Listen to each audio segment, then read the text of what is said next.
Back when I was a kid, if you'd have told me that for the price of a single game, I'd be able to play my entire collection up to PS1 on a handheld device like this one, I would not have believed you.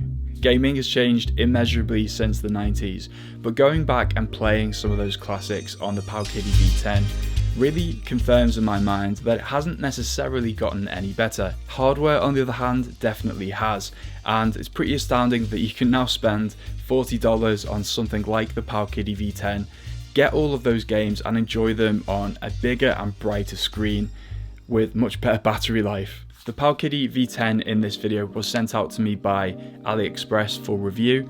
There are some discount codes in my description if you want to check them out. But yeah, let's see what this thing can do.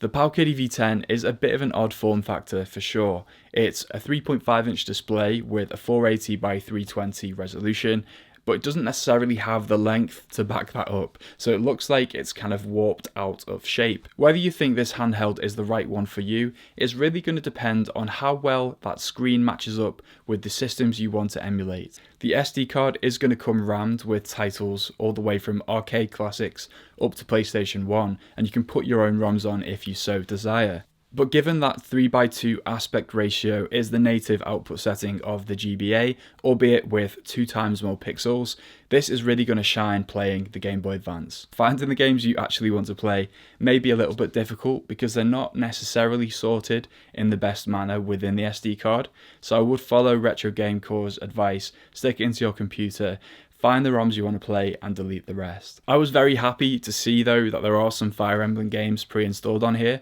so that's mainly what I've been plugging away at on the V10. This is where the joy of having a bigger, brighter screen really comes to the fore, because those classic Fire Emblem games are really not much different from the ones that you see on the Switch today, but playing games like that on a cramped map, like on the Game Boy Advance SP, can be pretty hard on your eyes, especially if you've aged 20 years since the last time you played one. That perfect 2x scaling also means that these games are going to look very sharp indeed, especially when compared to something like the Mii U Mini, which isn't using the same aspect ratio.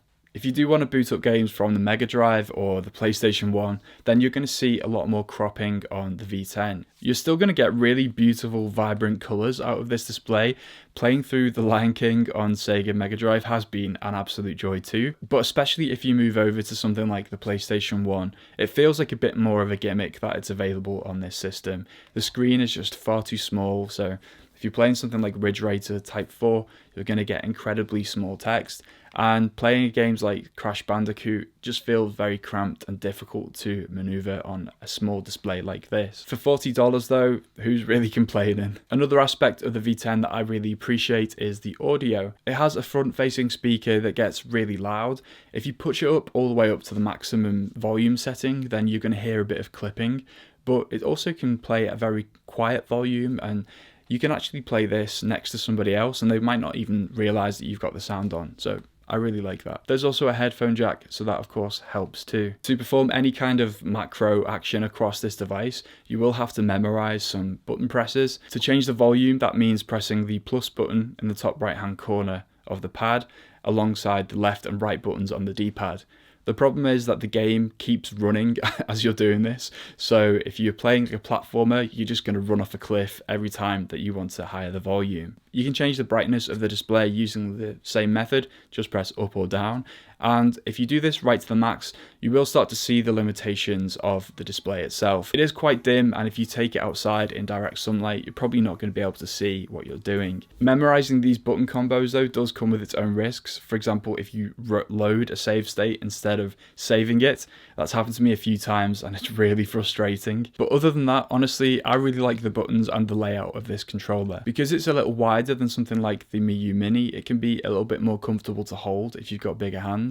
And the D-pad is actually pretty responsive and feels quite sharp, although I can still only get a little bit further on The Lion King than I did when I was a kid, which is pretty embarrassing really. The ABXY buttons feel great too, just like a standard membrane controller. On something like the Mii U Mini Plus, the R and L2 buttons are slightly raised, which can help you access them better without any false presses, but to be honest, for me, this is pretty comfortable. Because you do get a little lip underneath those buttons, it feels like a nice little place to rest the controller, and so it can be very comfortable to hold even though it is quite a small design. The battery's going to last between 6 or 8 hours, and I've definitely played for like 2 hours consecutively without getting any hand cramps or feeling particularly uncomfortable. It's definitely on the chunky side compared to something like your phone, but it's very portable indeed. It's the sort of thing you can throw into a small pocket in a backpack or keep in your car if you ever get stuck waiting to pick somebody up, and just bash out 20 or 30 minutes of a retro game to pass the time. But honestly, the best thing about these controllers is that I think they make amazing gifts. I actually gave a similar device to my brother for his birthday last year, and he absolutely loved it. They really are in that kind of sweet novelty price point, but actually when you pick them up, you realise just how capable they are. For me, this has very much been a bedside table kind of device. I just squeeze in 30 minutes when I want to decompress from a long day at work. And so I have to say that I'm really enjoying playing with the V10. It's going to remain on my bedside table, and yeah, if you want to check it out, look at the links in the description. But if you are looking for a much more premium and pricey option, then check out my review of the Analog Pocket here. Thanks so much for watching, and I'll see you in a bit.